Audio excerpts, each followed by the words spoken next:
আসসালামু আলাইকুম। বাংলাদেশ বিষয়াবলীর নতুন একটি অনুশীলন ক্লাসে আপনাকে স্বাগত। আজকের অনুশীলন ক্লাসের টপিক হচ্ছে প্রাচীন বাংলার জনপদ। প্রাচীন বাংলার জনপদ বিভিন্ন চাকরির পরীক্ষার জন্য অত্যন্ত গুরুত্বপূর্ণ। এই টপিক থেকে বারবার প্রশ্ন আসে। চলুন এই টপিকটি অনুশীলন করা যাক। ১ নাম্বার, বাংলাদেশের প্রাচীনতম জনপদ বা প্রাচীন বসতি কোনটি? বাংলাদেশের প্রাচীনতম জনপদ বা প্রাচীন বসতি হচ্ছে মহাস্থানগড়। সর্বপ্রাচীন জনপদের নাম পুন্ড্র। পুন্ড্র জনপদের বর্তমান অবস্থান বৃহত্তর বগুড়া, মহাস্থানগড়, রাজশাহী, রংপুর এবং দিনাজপুর। ২ নম্বর প্রশ্ন, বর্তমানে বৃহত্তর ঢাকা জেলা প্রাচীনকালে কোন জনপদের অন্তর্ভুক্ত ছিল? বর্তমানে বৃহত্তর ঢাকা জেলা প্রাচীনকালে বঙ্গ জনপদের অন্তর্ভুক্ত ছিল। এছাড়াও ময়মনসিংহ, কুষ্টিয়া, ফরিদপুর, বরিশাল এবং পটুয়াখালী জেলাও বঙ্গ জনপদের অন্তর্ভুক্ত ছিল। ঢাকার পাশাপাশি আপনাকে মনে রাখতে হবে ময়মনসিংহ, কুষ্টিয়া, ফরিদপুর, বরিশাল এবং পটুয়াখালী জেলার কথা।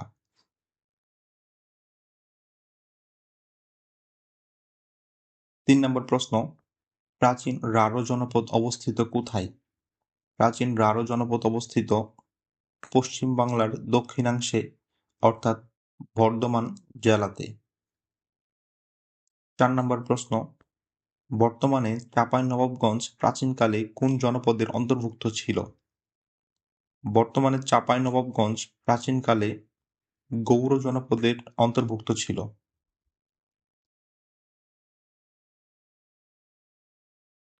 ৫ নম্বর, গঙ্গারেডাই রাজ্যের অস্তিত্বকালে গ্রিক সেনাপতি ছিলেন? গঙ্গারেডাই রাজ্যের অস্তিত্বকালে গ্রিক সেনাপতি ছিলেন আলেকজান্ডার।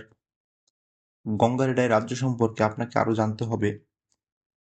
গঙ্গারেডাই রাজ্যের অবস্থান বাংলায়।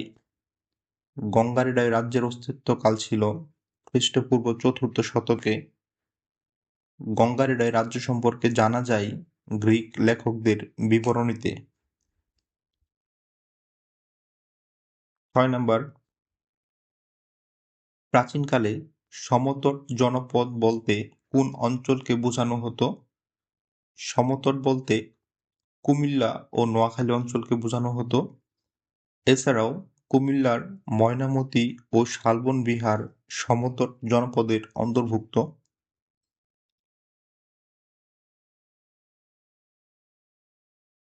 ৭ নম্বর প্রশ্ন, প্রাচীনকালে হরিকেল জনপদ বলতে কোন অঞ্চলকে বোঝানো হতো? হরিকেল জনপদ বলতে সিলেট ও চট্টগ্রাম অঞ্চলকে বোঝানো হতো। হরিকেল জনপদকে পূর্ববঙ্গের জনপদও বলা হতো। ৮ নম্বর প্রশ্ন, তাম্রলিপ্ত কি? তাম্রলিপ্ত হচ্ছে প্রাচীন জনপদ। এইখানে এই ব্যাখ্যার অংশটুকু ভালো করে মনে রাখতে হবে। তাম্রলিপ্ত হচ্ছে প্রাচীন জনপদ।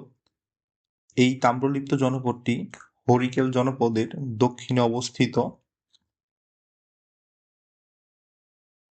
তারপর দেখেন তাম্রলিপি।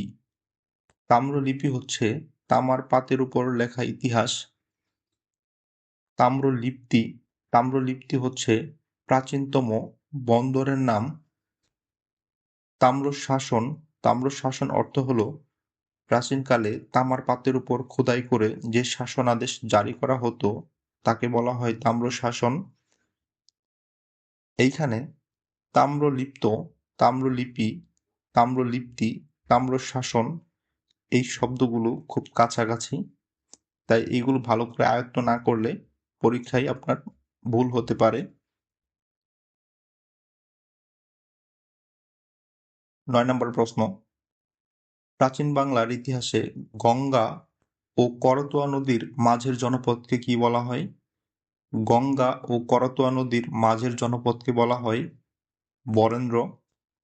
একইভাবে বালেশ্বর ও মেঘনা নদীর মধ্যবর্তী স্থানকে বলা হয় চন্দ্রদ্বীপ জনপদ। এইখানে বরেন্দ্র জনপদ মূলত প্রাচীন পুন্ড্র রাজ্যের অংশ ছিল। বরেন্দ্র জনপদের বর্তমান অবস্থান রাজশাহী, বগুড়া ও দিনাজপুর।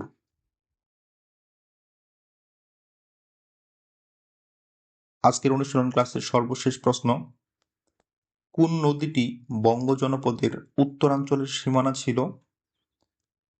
পদ্মা নদী বঙ্গ জনপদের উত্তরাঞ্চলের সীমানা ছিল। এছাড়াও আপনাকে জানতে হবে বঙ্গ জনপদের পশ্চিমে সীমারেখা হচ্ছে ভাগীরথী নদী, বঙ্গ জনপদের পূর্বের সীমারেখা হচ্ছে ব্রহ্মপুত্র নদ এবং বঙ্গ জনপদের দক্ষিণে সীমারেখা হচ্ছে সমুদ্র। এই বিষয়টি আপনাকে আরেকবার বলে রাখি, বঙ্গ জনপদের পশ্চিমে সীমারেখা হচ্ছে ভাগীরথী নদী, বঙ্গ জনপদের পূর্বের সীমারেখা হচ্ছে ব্রহ্মপুত্র নদ, বঙ্গ জনপদের দক্ষিণে সীমারেখা হচ্ছে সমুদ্র। চলুন শুরু থেকে আজকের এই অনুশীলন ক্লাসটি আরেকবার রিভিশন করা যাক।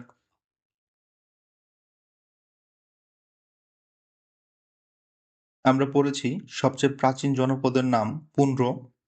পুন্ড্র জনপদের বর্তমান অবস্থান হচ্ছে বৃহত্তর বগুড়া, মহাস্থানগড়, রাজশাহী, রংপুর এবং দিনাজপুর।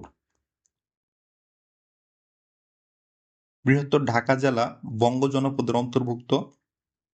এছাড়াও ময়মনসিংহ, কুষ্টিয়া, ফরিদপুর, বরিশাল এবং পটুয়াখালী জেলা বঙ্গ জনপদের অন্তর্ভুক্ত ছিল। এখান থেকে চাঁপাইনবাবগঞ্জ হচ্ছে গৌড় জনপদের অন্তর্ভুক্ত। এছাড়াও গঙ্গারেডয় রাজ্যের অস্তিত্বকালে গ্রিক সেনাপতি ছিল আলেকজান্ডার। গঙ্গারেডয় রাজ্যর অবস্থান ছিল বাংলাতে। গঙ্গারেডয় রাজ্যের অস্তিত্বকাল খ্রিস্টপূর্ব 4র্থ শতকে এবং গঙ্গারেডয় রাজ্য সম্পর্কে জানা যায় গ্রিক লেখকদের বিবরণীতে। সমতট জনপদ বলতে কুমিল্লা, নোয়াখালী অঞ্চলকে বোঝায়। কুমিল্লার ময়নামতি ও শালবন বিহার সমতট জনপদের অন্তর্ভুক্ত। হরিকেল জনপদ হচ্ছে সিলেট ও চট্টগ্রাম অঞ্চল। হরিকেল জনপদকে পূর্ববঙ্গের জনপদও বলা হয়। তাম্রলিপ্ত হচ্ছে প্রাচীন জনপদ, কিন্তু তাম্রলিপি হচ্ছে তামার পাতের উপর লেখা ইতিহাস। তাম্রলিপ্তি হচ্ছে প্রাচীনতম বন্দরের নাম এবং তাম্র শাসন হচ্ছে প্রাচীনকালে তামার পাতের উপর খোদাই করে যে শাসনাদেশ জারি করা হতো তাকে তাম্র শাসন বলা হয়। প্রাচীন বাংলার ইতিহাসে গঙ্গা ও করতোয়া নদীর মাঝের জনপদকে বলা হতো বরেন্দ্র এবং বালেশ্বর ও মেঘনা নদীর মধ্যবর্তী স্থানকে বলা হতো চন্দ্রদ্বীপ।